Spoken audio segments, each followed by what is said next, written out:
بسم اللہ الرحمن الرحیم نحمدہ ونصلی علی رسولہ الکریم۔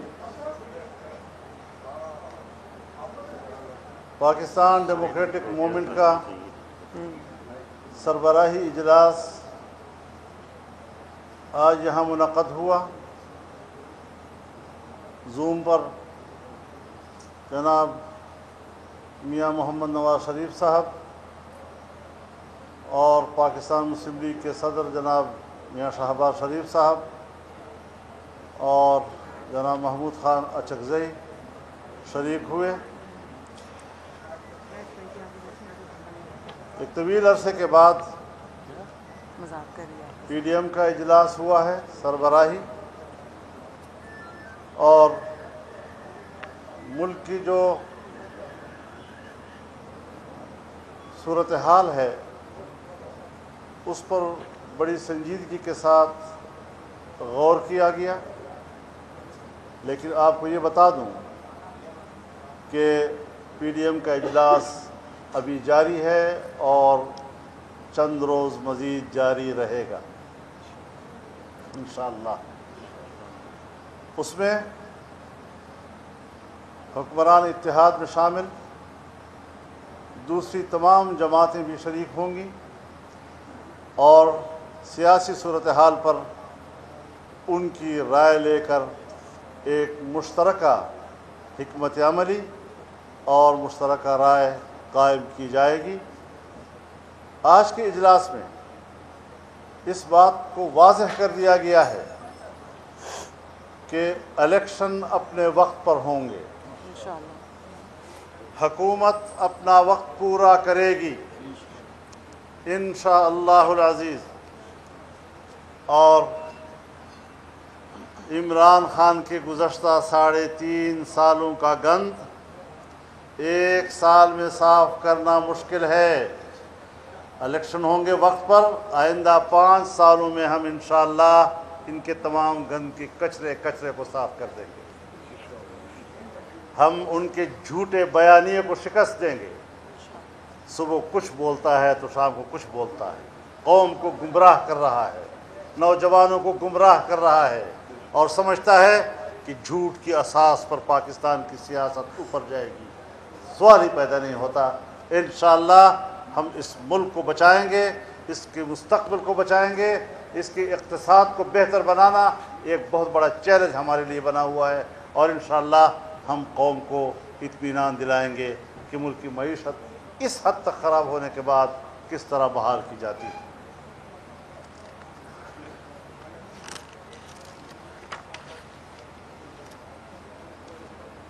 کچھ قراردادیں آج کے اجلاس میں ہوئی ہیں، تو اس حوالے سے جو قرارداد کا متن ہے میں وہ آپ کے سامنے پیش کر دیتا ہوں۔ پی ڈی ایم کے سربراہی اجلاس میں جمعرات کو، یعنی آج کا دن، متفقہ طور پر منظور کردہ قرارداد میں وفاقی حکومت سے کہا گیا ہے کہ فل کورٹ کے ذریعے آئین کے آرٹیکل 63A کی تشریح حاصل کرنے کے لیے صدارتی ریفرنس سپریم کورٹ بھجوایا جائے۔ قرارداد میں کہا گیا ہے کہ اجلاس یہ قرار دیتا ہے کہ دستور پاکستان 1973 میں مقننہ انتظامیہ اور عدلیہ کے اداروں کو ریاستی اختیارات تفویض کیے گئے ہیں۔ آئین میں واضح طور پر ادارے کی ذمہ داری اور اس کا دائرہ کار متعین کیا گیا ہے۔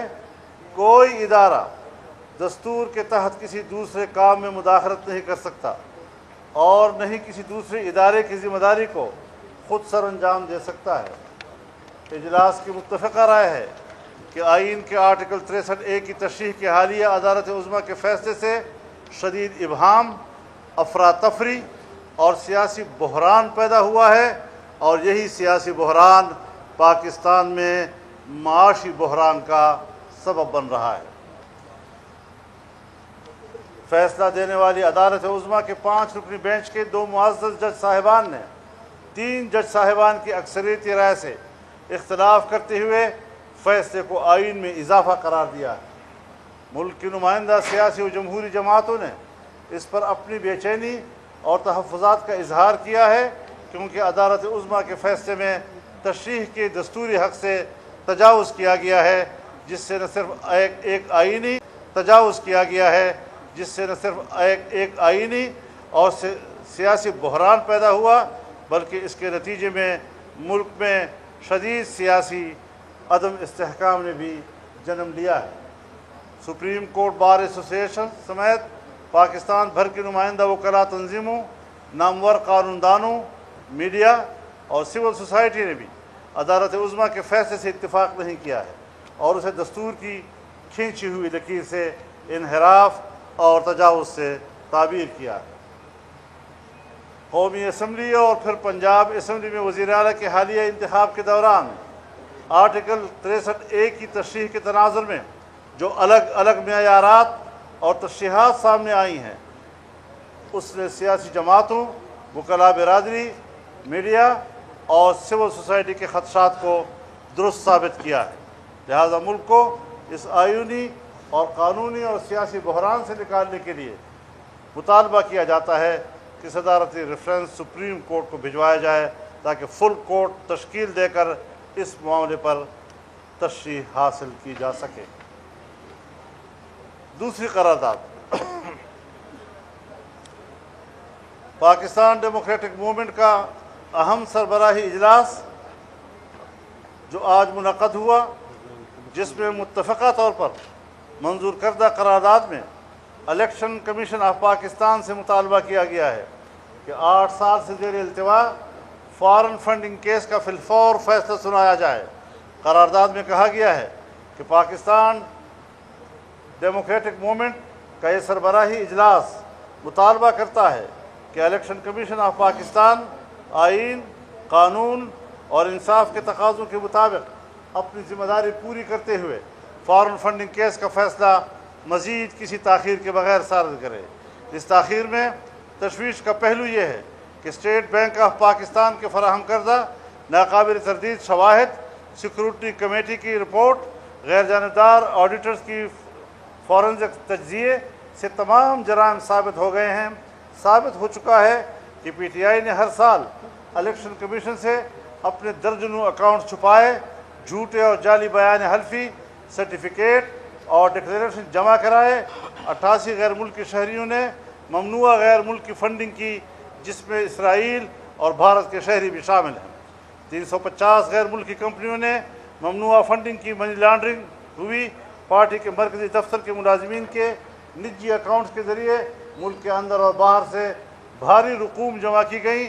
اجلاس قرار دیتا ہے کہ یہ شواہد متقاضی ہیں کہ قانون اپنا راستہ لے، لیکن الیکشن کمیشن پراسرار خاموشی چادر اوڑھی ہوئے ہے، حالانکہ ثابت شدہ غیر ملکی فنڈنگ جوہری پاکستان کی قومی سلامتی کے حوالے سے بھی ایک نہایت سنگین پہلو ہے، جس پر آنکھیں بند کرنا قومی سلامتی کے مفادات سے کھیلنے کے مترادف ہے۔